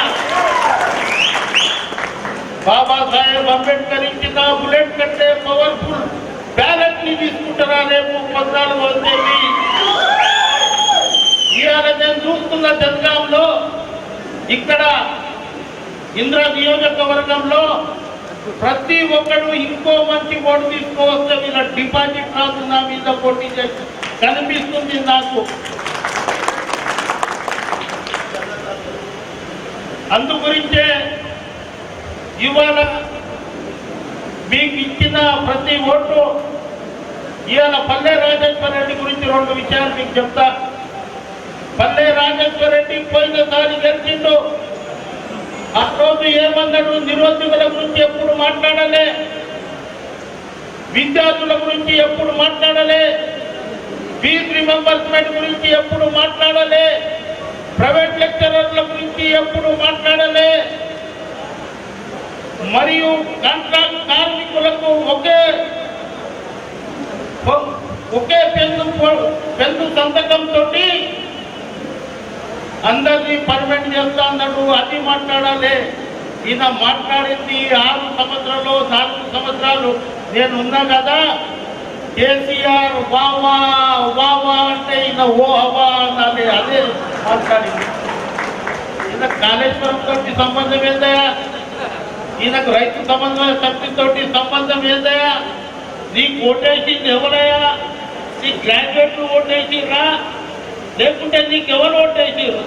వారి సమస్య మాట్లాడకుండా గులాంగిరి చేసుకుంటా కాకతీయ యూనివర్సిటీని తూటలు పొడుస్తూ, ఉస్మానియా యూనివర్సిటీని తూటలు పొడుస్తూ నీవు ఒక యూనివర్సిటీ తీసుకొచ్చినందుకే నీవు ఓటు అడుగుతున్నావా? ఈ 6 సంవత్సరాలలో ఎప్పుడన్నా మీ దగ్గరకు వచ్చిందా?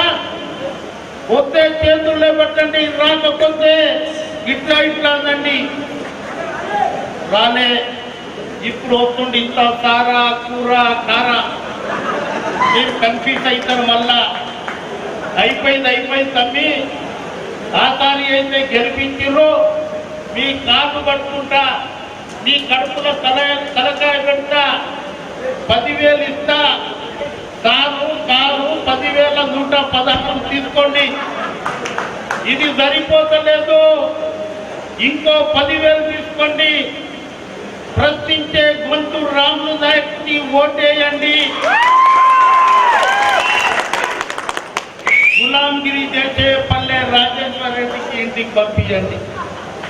చేస్తారా చేయరా? మళ్ళా వస్తా భారతీయ జనతా పార్టీ.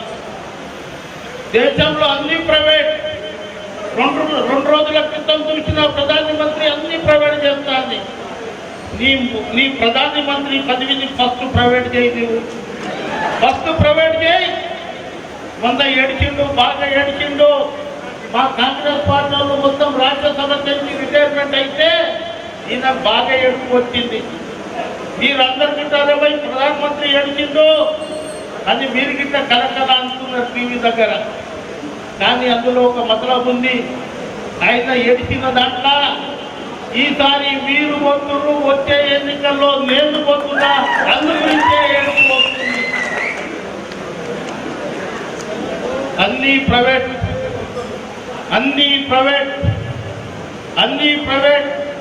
మరియు మీ రిజర్వేషన్ ఎక్కడ పోతుంది? ఇవాళ నా మీద పోటీ చేసే ప్రొఫెసర్లు పోయినసారి కాంగ్రెస్ పార్టీ 71 సీట్లు గెలుస్తుంది. కానీ ఒక ఆయన మాతోటి మిత్రపక్షం ఉండి మమ్మల్ని శత్రుపక్షం కంటే ఎక్కువ నుంచి మమ్మల్ని కదలదీయకుండా, మమ్మల్ని క్యాండిడేట్లకు డిక్లేర్ చేయనీయకుండా, ఉత్తమ్ కుమార్ రెడ్డి అందరికి ఇబ్బంది పెట్టుకుంటా ఇవాళ ఆయన నా మీద పోటీ చేస్తుండు. ఇవాళ ఒక జనరల్ సీట్లో కాంగ్రెస్ పార్టీ శ్రీమతి సోనియా గాంధీ రాహుల్ నాయక్ని పంపిస్తే నువ్వు ఆశీర్వదించి పంపించాలే కానీ నా మీద పోటీ చేస్తావా? నువ్వు ఎక్కడ ఉండాలి? నీవు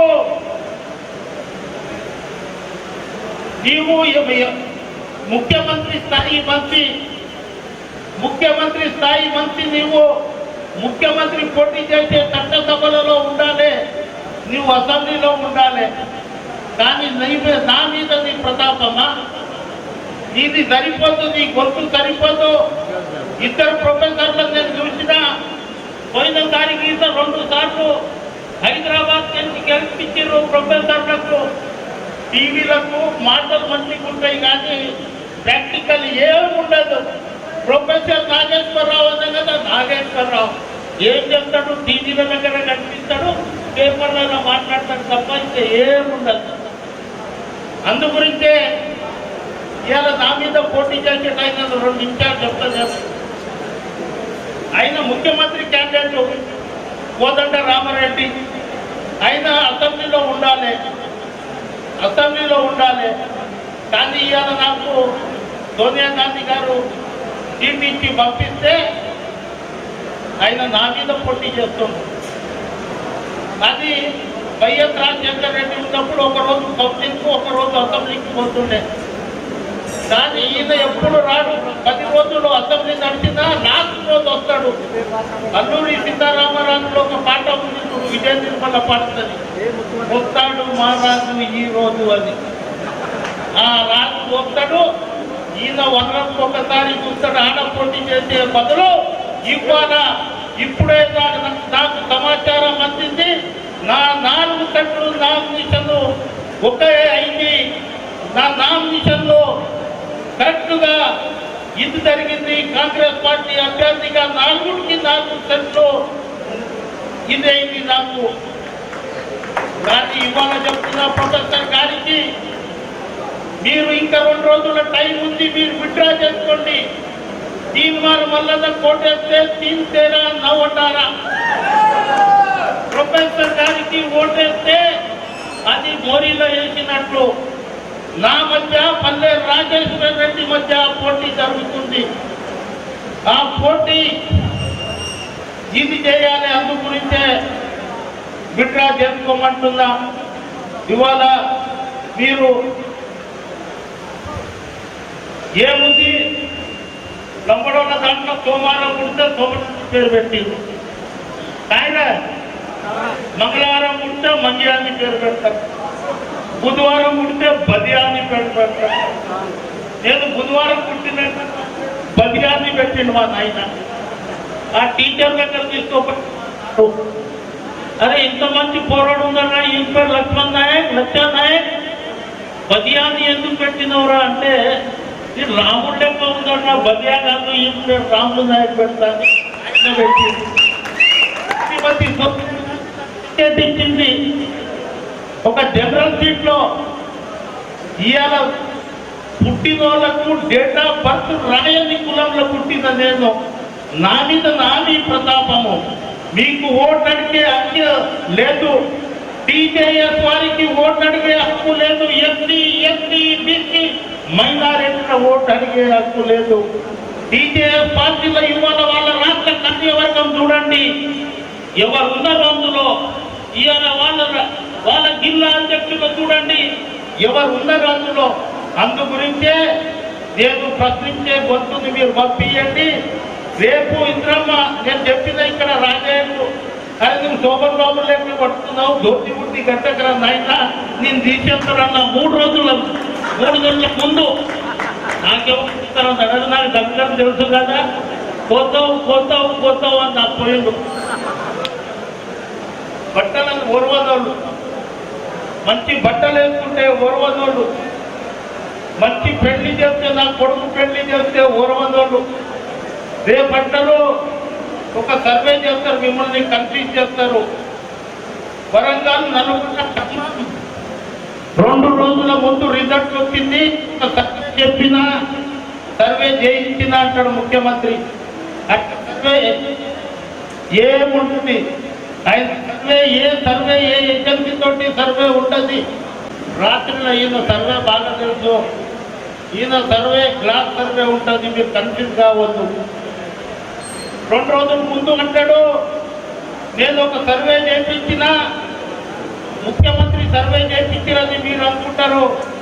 రాత్రిలో సర్వే నాకు తెలుసు, అంత దగ్గర నేను ఉన్నా. ఏ సర్వే ఉండదు, మళ్ళీ గ్లాస్ సర్వే ఉంటుంది రాత్రిలో. అరే రాజయ్య నువ్వు మొన్న పోయినావు కదా పల్లె రామేశ్వర రెడ్డి మీటింగ్కి. అవును సార్, బ్రహ్మాండంగా జరిగింది కదా, బ్రహ్మాండంగా జరిగింది. పెట్టు టిక్కు కలుపు పెక్కు, ఇగో ఇదే సర్వే ఉంటుంది. తర్వాత వరంగల్ పోతాడు ఎర్రవల్లి దయాకర్, మొన్న నీవు పల్లె రాజేశ్వర రెడ్డిని బట్టి తిరిగినావు కదా వరంగల్ జిల్లాలో, ఎట్లా ఉంది సార్? చాలా బాగుంది, పెట్టు టిక్కు కలుపు పెక్కు. మళ్ళా ఖమ్మం పోతాడు, ఖమ్మంలో పువ్వాడ అదే ఎట్లా ఉంది పల్లె రాజేశ్వర రెడ్డిని అడుగుతాడు. సార్ చాలా బాగుంది, మనం 100కు 100% గెలుస్తాము, పెట్టు టిక్కు కలుపు పెక్కు. 2 రోజుల ముందు మళ్ళీ ప్రెస్ కాన్ఫరెన్స్ ముందు వస్తాడు, 100కు 100% గెలుస్తాం, నేను అన్ని 10 ఏజెన్సీలతో నేను సర్వే చేయించిన అంటాడు. ఒక ఏజెన్సీ గ్లాస్, 2వ ఏజెన్సీ షర్బత్, 3వ ఏజెన్సీ సోడా, 4వ ఏజెన్సీ కేకే, 5వ ఏజెన్సీ కేసీఆర్. మీరు కన్ఫ్యూజ్ కావద్దు. ప్రస్తుతం గిట్లా అంటారు, అరే 10,000తోటి 20,000తోటి గెలుస్తున్నా అంటాడు ఎమ్మెల్సీ. ముఖ్యమంత్రి 20,000 అన్నాడు, 20,000 కాదు 5,000తోటి అన్న గెలుస్తారని మీరు రాస్తారు. ఇది కన్ఫ్యూజ్ అయిన సర్వే. అందుగురించే నేను ప్రశ్నించే గొంతుగా రేపు విద్యార్థుల గురించి మాట్లాడతాను, రేపు కార్మికుల గురించి మాట్లాడతా, రేపు ఆర్టిస్టుల గురించి మాట్లాడతా, రేపు ఫీజు రిమెంబర్స్మెంట్ గురించి మాట్లాడతా, రేపు డిఎస్సి నోటిఫికేషన్ గురించి మాట్లాడతా, రేపు నిరుద్యోగ వృత్తి గురించి మాట్లాడతా.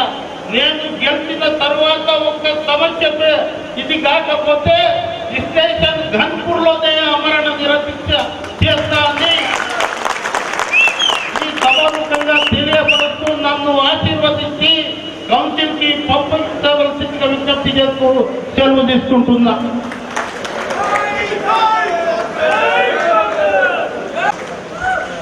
ఎన్నికల ప్రచార కార్యక్రమ సన్నాహక కార్యక్రమ నిర్వాహకులు జనగామ జిల్లా కాంగ్రెస్ అధ్యక్షుడైనటువంటి సోదరుడు జంగా రాఘవరెడ్డి గారు,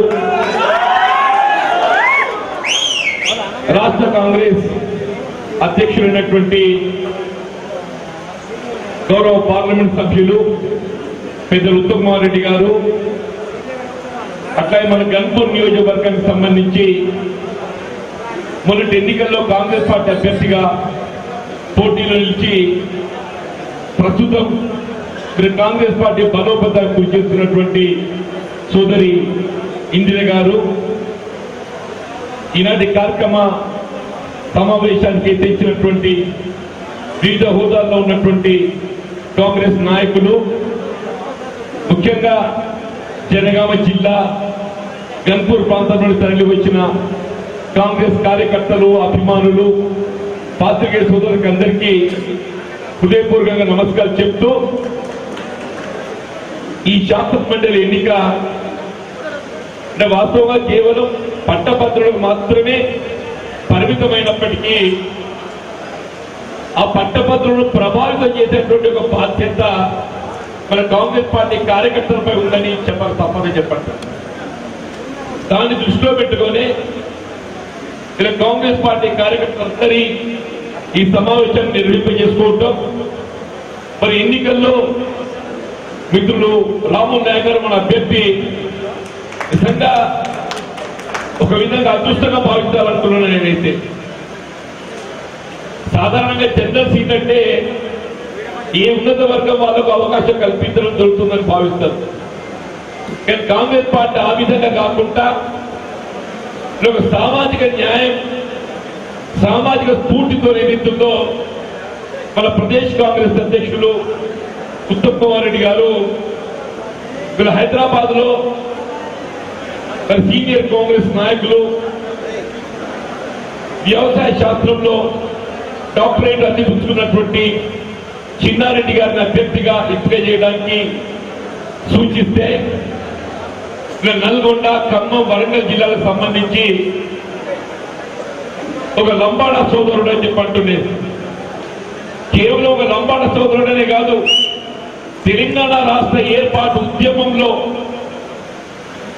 ఉద్యమ స్ఫూర్తితోని రాష్ట్ర సాధన కొరకు ఏదిస్తుందో అగర్నించిన కృషి చేసినటువంటి తెలంగాణ బిడ్డ మన రాములు నాయక్ గారిని ఏదైతుందో అభ్యర్థిగా ఎంపిక చేసే విధంగా సూచన చేయడం నేను ప్రదేశ్ కాంగ్రెస్ అధ్యక్షుడికి హృదయపూర్వక ధన్యవాదాలు చెప్పంటున్నాను.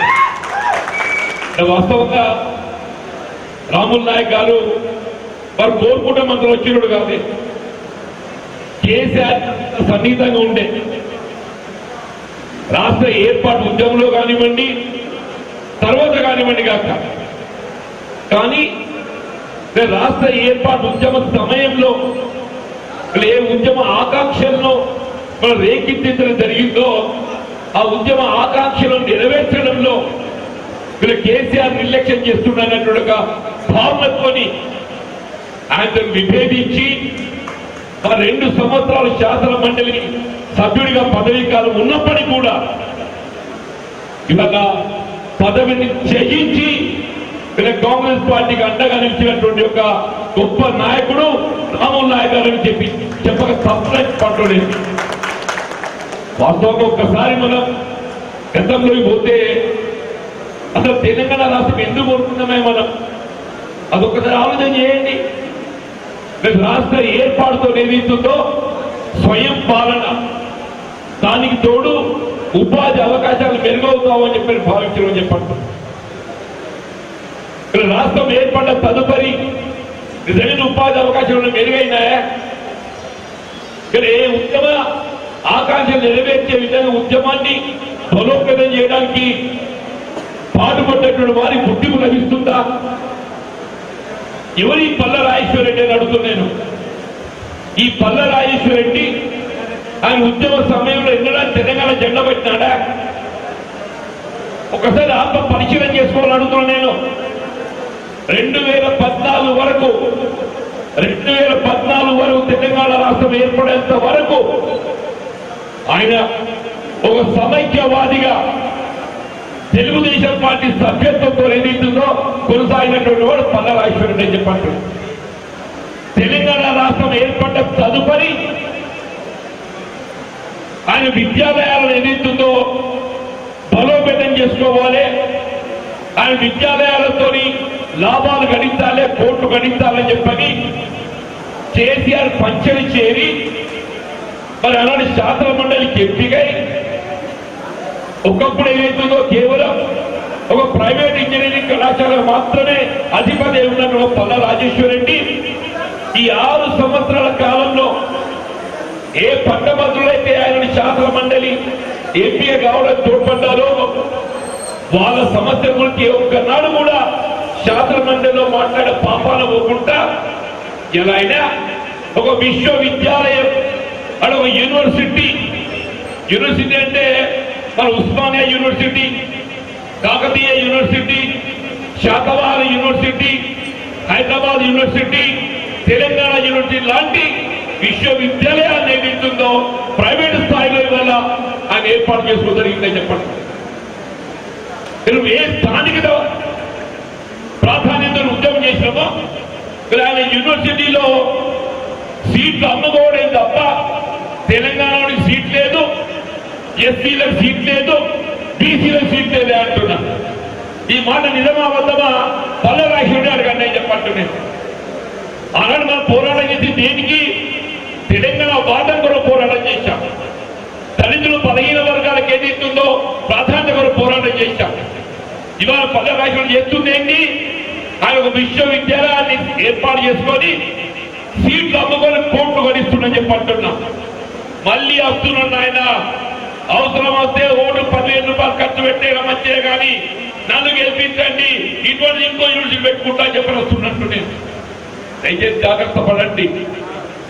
మనకు కావాల్సింది మన నిరుపేద వర్గాలు, దళితులు, 15 వర్గాలు, పట్టభద్రులు, నిరుద్యోగ యువత, ఉద్యోగస్తులు, ఉపాధ్యాయ వర్గాల సంక్షేమం కొరకు పాటుపడేటువంటి ఇలా ప్రశ్నించే గొంతుగా రామోహన్ నాయక్ గారు కావాలని చెప్పని మనం చూస్తామని చెప్పండి. ఇలా కేసీఆర్ గారికి ఎందుకని విద్యామంత్రులు ఇంత కోపం చెప్పండి నేను. ఆయన ఈ విద్యామంత్రులు ఏంటి తెలంగాణ రాష్ట్ర ఏర్పాటు సాధ్యమయ్యేదేనా? ఆయన ఈ విద్యావంతులు, విద్యార్థులు, నిరుద్యోగ యువత ఉద్యమించి ఆత్మత్యాగాలతోని, బలిదానాలతోని తెలంగాణ సాధిస్తే విద్యార్థులకు కావాల్సిన ఫీజు రియంబర్స్మెంటే నువ్వు నిలిపేస్తావు. నువ్వు నిరుద్యోగం కావాల్సినటువంటి కొలువుల భర్తీ నిలిపేస్తావు చెప్పంటూ నేను. తెలంగాణ రాష్ట్రం ఏర్పాటు నాడు ఇదే కేసీఆర్ గారు శాసనసభ వేదికగా వారు విజ్ఞప్తి చేసిందని చెప్పండి, మనవి చేసింది. 1,08,000 ఉద్యోగాలు ఖాళీలు ఉన్నాయని చెప్పారు. నేను అడుగుతున్న పల్లా రాజేశ్వరరెడ్డిని, ఇవాళ ఎన్ని ఖాళీలు ఉన్నాయి? రాష్ట్రం ఏర్పడ్డ నాడు 1,08,000 ఉద్యోగాలు ఖాళీలుంటే వీళ్ళ అధికారికంగా వీళ్ళ పేరు రివిజన్ కమిషన్ ఇచ్చిన నివేదికకు అనుగుణంగా, విశ్వాస కమిటీ గారు ఇచ్చిన నివేదికకు అనుగుణంగా 1,91,000 ఉద్యోగాలు ఖాళీలు ఉన్నాయని చెప్పండి.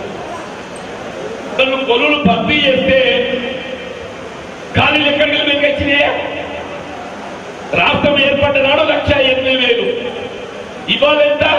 1,91,000. అంటే పదవి విరమణ పొందుతున్నటువంటి యొక్క ఖాళీలను నువ్వు భర్తీ చేయడం లేదు. ఆనాడు ఉన్న ఖాళీలన్నీ యథాస్థానే ఖాళీలే కొనసాగుతున్నాయని చెప్పండి. మనకు కావాల్సింది నిరుద్యోగ యువతకు ఉపాధి అవకాశాలు కల్పించడానికి, ప్రభుత్వంపై ఒత్తిడి తేవడానికి ఒక ప్రశ్నించే గొంతుగా రామోహన్ నాయక్ గారి గొంతుగా శాసన మండలిలో ఆవశ్యకత ఉందని చెప్పి మనం చెప్తామని చెప్పండి. అంతేకాదే అదనపు ఉద్యోగాలు పక్కన పెట్టు. అన్నాడు 10 జిల్లాలుంటే 33 జిల్లాలు చేసినవా? 23 జిల్లాలు అదనంగా ఏర్పాటు చేసిండే. అందరం ఏమనుకున్నాం? కేసీఆర్ మంచి పని చేస్తుండు, 23 జిల్లాలు కొత్తగా ఏర్పాటు చేస్తుండు, మాకందరికి కొత్త కొలువులు వస్తాయని చెప్పి అనుకున్నాం. అనుకోలేదు. నువ్వు 23 జిల్లాలు కొత్తగా ఏర్పాటు చేస్తే కనీసం 23 ఉద్యోగాలన్నా క్రియేట్ చేసినవా? అన్ని ఉద్యోగాలను పూలప్ చేసి ఉన్న ఉద్యోగస్తులతో పన్నుండికి ప్రయత్నం చేస్తున్నావు తప్ప ఒక్క ఉద్యోగం కూడా ఏదైతుందో ఆయన కొత్తగా మంజూరు చేయలేని చెప్పంటున్నాను. అంతేకాదు ఆయన ఇక్కడ 20 శాఖలో మంత్రి ఉన్నాడు, ఇక్కడ పక్కబడి ఉన్నాడు కాబట్టి చెప్పంటున్నాను. మా మిత్రుడు దగ్గర రాగానే ఏదైతుందో దెబ్బ కొట్టింది కానీ అది కొంచెం తప్పించుకోబెట్టే ఆ కొడుకు. కానీ ఈసారి మాత్రం దెబ్బ కట్టే కొట్టుడే ఆ దెబ్బకు దయాకరో తిరుగుడే చెప్పండి. వాడు తప్పిదమై ముచ్చట్లేదని చెప్పండి. నేను ఏం దయాకర్ రావు పెద్ద పెద్ద మాటలు మాట్లాడుతున్నావే నువ్వు. ఎన్ఆర్ఈఎస్ లో గ్రామీణ ఉపాధి హామీ పథకంలో సేవలు అందిస్తున్నటువంటి ఒక ఫీల్డ్ అసిస్టెంట్ సహాయకులు చెప్పంటున్నా. ఎవరే ఫీల్డ్ అసిస్టెంట్? దళితులు, బలహీన వర్గాలని చెప్పంటున్నా. నేను 40,000 మంది ఫీల్డ్ అసిస్టెంట్ ఏదైతుందో ఉద్యోగాలను తొలగించిన దుర్మార్గుడు ఈ దయాకర్రావు కేసీఆర్ చెప్పండి. ఇది లోకల్ ఇచ్చిన అసిస్టెంటే 40,000 మందిని ఏదైతుందో నువ్వు వాళ్ళు వేతపత్రికే నువ్వు కాదు, కేంద్ర ప్రభుత్వం ఇస్తుంది. అలాంటి యూపీఏ ప్రభుత్వ హయాంలో శ్రీమతి సోనియా గాంధీ గారు ఏదైతుందో గ్రామీణ ప్రాంతంలో ఎవరు ఫీల్డ్ అసిస్టెంట్ అని చెప్పంటున్నాను. ఇలా గ్రామాలలో పనిచేస్తున్నా చెప్పంటున్నావు. డంపింగ్ యార్డ్ అంటున్నావు, వేడికలు కడుతున్నావు. డంపింగ్ యార్డ్ ఎన్ఆర్ఈజీఎస్ రైతుకుంట తామం అని చెప్పంటున్నావు, ఏడికెళ్ళి కడుతున్నావే. ఎన్ఆర్ఈజీఎస్ రైతు వేదిక అని చెప్పంటున్నావు, ఏడికెళ్ళి కడుతున్నావు. ఎన్ఆర్ఈజీఎస్ అని చెప్పంటున్నాను. వీళ్ళ గ్రామీణ ప్రాంతంలో నువ్వు చెట్లు నాటుతున్నవే, హరితహారం అని చెప్పని ఏడికెళ్ళి నాటుతున్నవే. ఎక్కడి మొక్కలు ఎక్కడ ఫెస్టింగ్ ఏది అడుగుతున్నాను. ఎన్ఆర్ఈజీఎస్ అని చెప్పంటున్నా. వీళ్ళ సోనియమ్మ తల్లి ఆలోచన విధానానికి అనుగుణంగా గ్రామీణ ప్రాంతంలో ఉన్నటువంటి నిరుపేద వర్గాలకు ఉపాధి కల్పించాలనే ఒక భావనతో రూపొందించిన కార్యక్రమం ఎన్ఆర్ఈజీఎస్.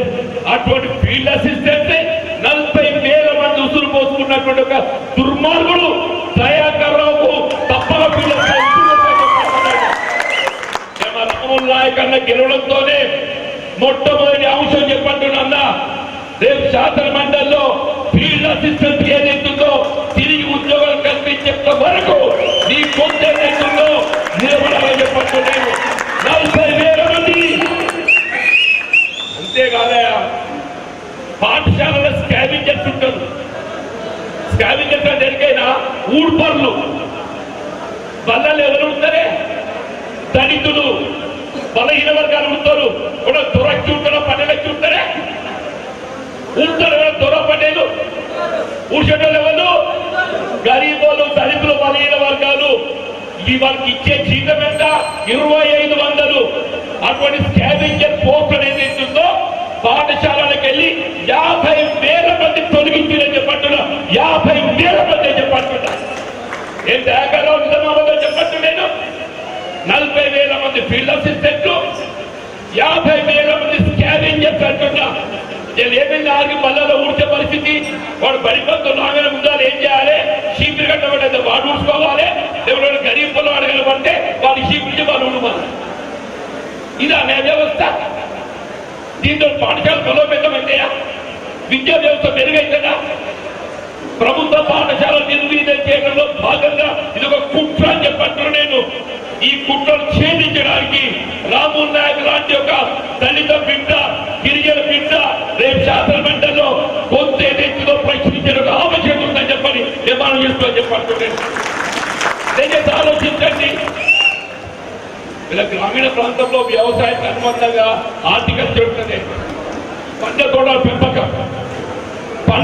పెంపకం అంత చదువుకున్న హార్టికల్చర్ ఎక్స్టెన్షన్ ఆఫీసర్ బాబు 450 మంది మండల స్థాయిలో సేవలు అందించే హార్టికల్చర్ ఎక్స్టెన్షన్ ఆఫీసర్స్ ను కేవలం వేతనాలు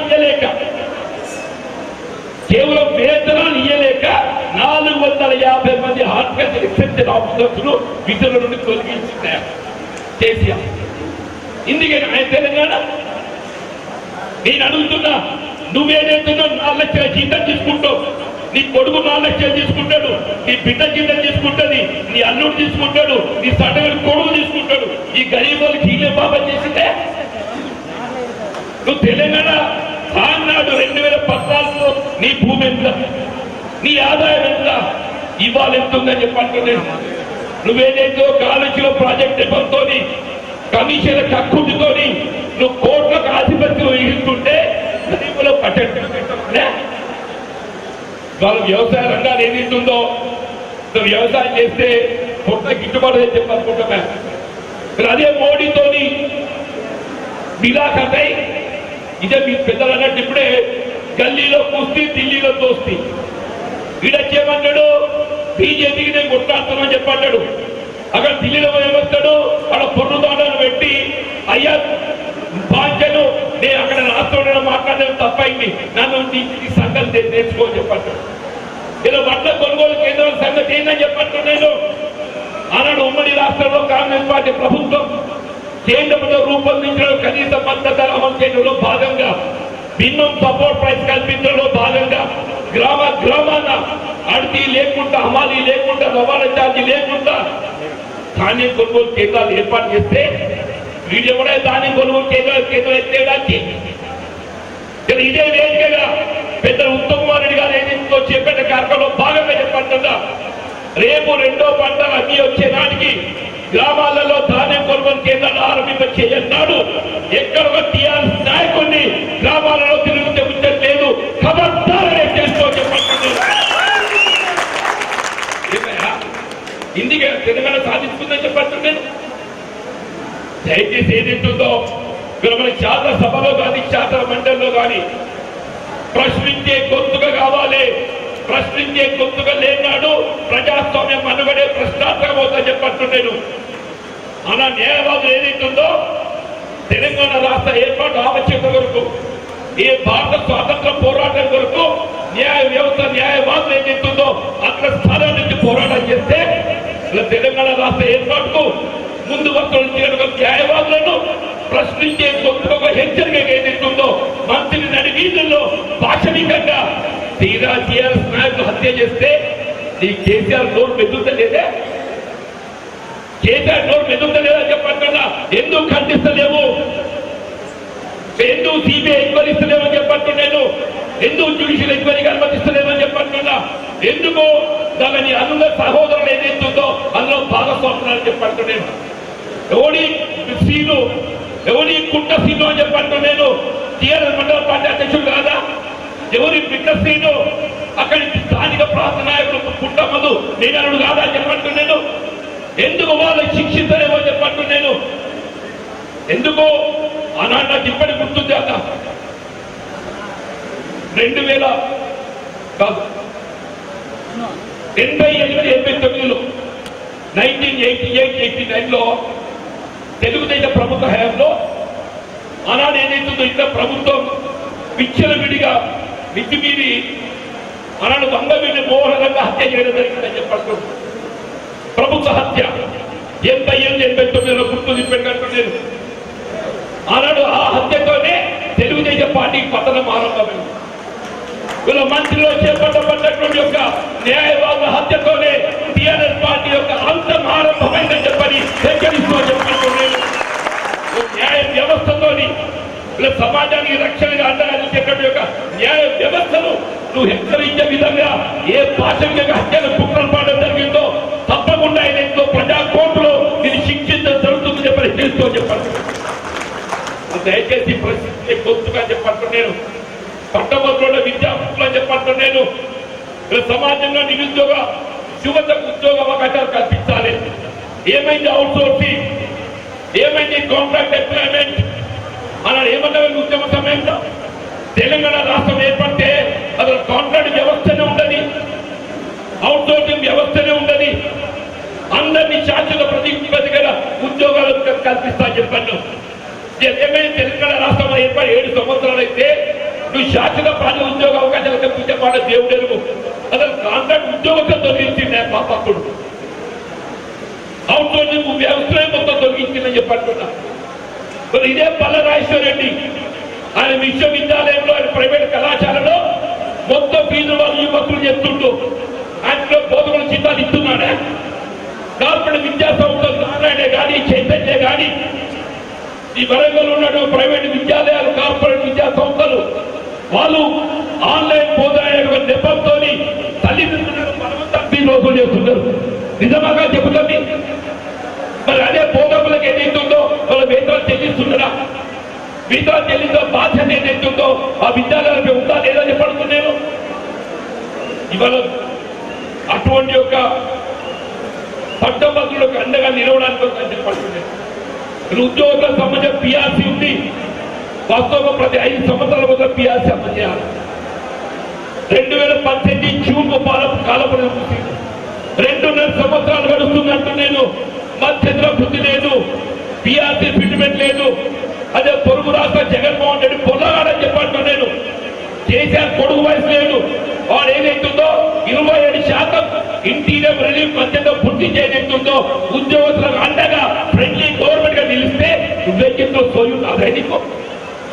ఈ ఉద్యోగస్తులు ఉపాధ్యాయుల పోరాటంతో నిరుద్యోగ యువత పోరాటంతో తెలంగాణ రాష్ట్రం సాధించబడ్డట్టయితే అక్కడ విద్యావంతులు ఏదైతుందో వాళ్ళ ఉసురు పోసుకుంటుందో నీ మళ్ళీ ఓటానికి నైతిక హక్కులు లేదు చెప్పండి. హెచ్చరించుకో చెప్పండి. ఈ ఎన్నిక మనకు ఒక అవకాశం అని చెప్పండి. ఈ ఎన్నిక మనకు ఒక అవకాశం అని చెప్పండి. నేను ఇది ఒక ప్రభుత్వానికి ఒక హెచ్చరిక అని చెప్పంటున్నా. కేసీఆర్ లాంటి యొక్క విద్యావంతులం వ్యతిరేకి ఒక హెచ్చరిక భావిస్తామని చెప్పంటున్నా.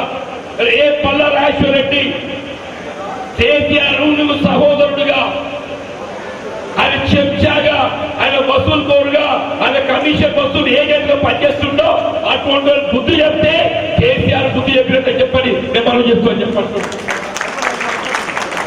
ఇంకో పార్టీ ఉంది, ఆ భారతీయ జనతా పార్టీ. నేను ఇప్పుడే చెప్పిన వ్యవసాయ ఉత్పత్తుల్లో కనీస మద్దతు ధర కూడా లేకుండా చేస్తున్నట్టుగా ప్రభుత్వం మోడీ ప్రభుత్వం చెప్పండి. మనం స్వాతంత్రానంతరం రైతాంగానికి అండగా నిలిచే విధంగా రైతాంగం యొక్క ఉత్పత్తి వ్యయాన్ని పరిగణలో తీసుకొని కనీస మద్దతు ధర నిర్ణయం చేయడమే కాదు, ఆ కనీస మద్దతు ధర కల్పించే విధంగా చట్టాన్ని రూపొందిస్తే ఇలా చట్టాన్ని నీరు గార్చే విధంగా నూతన వ్యవసాయ చట్టాలు తెరపై పట్టుకొచ్చి రైతాంగం యొక్క పొట్ట కొట్టే దుర్మార్గుడు ఈ మోడీ ప్రభుత్వం భారతీయ జనతా పార్టీ మనం చెప్తాం చెప్పండి.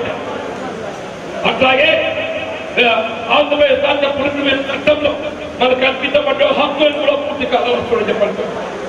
ఈ బయ్యాల ఉక్కు ఫ్యాక్టరీ కానీ, రైల్వే పోర్ట్ ఫ్యాక్టరీ కానీ, ఐటీఐఆర్ ప్రాజెక్టు నిరుద్యోగ యువతకు ఏదైతుందో 20 సంవత్సరాల కాలంలో 50 లక్షల ఉద్యోగాలు కల్పించే విధంగా ఇన్ఫర్మేషన్ టెక్నాలజీ ఇన్వెస్ట్మెంట్ రీజన్ అలాంటి యూపీఏ ప్రభుత్వం ఏర్పాటు చేస్తే దాన్ని నీరు గార్చే విధంగా రద్దు చేస్తే 100 మీటర్ల కేటీఆర్ కోటి హక్కు ఉందని చెప్పండి.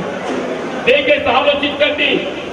రాము నాయక్ ఏదైతుందో వీళ్ళు కేవలం బంజారా ప్రతినిధి కాదు, యావత్ తెలంగాణ సమాజానికి, యావత్ తెలంగాణ పదవుల వర్గాలకు ప్రతినిధిగా పనిచేసినటువంటి నాయకుడు మా రాము నాయక్ అన్న చెప్పండి. రాష్ట్రం ఏర్పడ్డ నుండి నిజంగా అన్యాయం ఏంటంటే లంబడోళ్ళకు అన్యాయమైంది, మా గిరిజనులకు అన్యాయమైంది. వాస్తవంగా రాజ్యాంగం కల్పించిన ఒక చట్టబద్ధత జనాభా ప్రాతిపదికన గిరిజనులకు రిజర్వేషన్ సౌకర్యం కల్పిస్తారు. తెలంగాణ రాష్ట్రంలో రాష్ట్ర విభజన తదుపరి గిరిజన జనాభా 10%. ఇదే కేసీఆర్ ఎన్నికల్లో 12% ఇస్తాను. 12 కాదు కదా ఆయన జనాభాకు అనుగుణంగా కలిసి 10 ఆయన అంటే 7 ఏళ్ళ కలిగి ఇదే గిరిజనులు ఆదివాసీలే కలిపి లంబాడీలా ముదురు మోసుకుంటుంది. ఎవడు అంటే ఇదే కేసీఆర్ దుర్మార్గులో చెప్పినట్లు నిజామాబాద్ చెప్పండి. అటువంటి కొట్టేస్తారు ఎవడన్నా.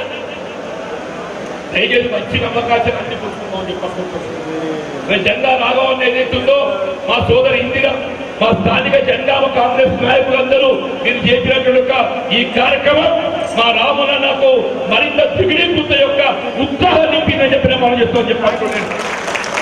నేను వరంగల్ను చూసి నిజంగా అక్కడ బాగా జరిగింది. ఇక్కడికి వచ్చినాక నువ్వు దాన్ని మించిపోయినావు. ఈ సభ చూసినాక ఇవాళ రామనగర్ ఎన్నికల సభని ప్రకటించాలి, సభ ప్రకటించాలని చెప్పంటున్నా. నేను ఉత్తమ రెడ్డి గారికి ఏదైతుందో రామనగర్ విజయం ఏదైతుందో ఒక కానుకను సమర్పించాలని చెప్పని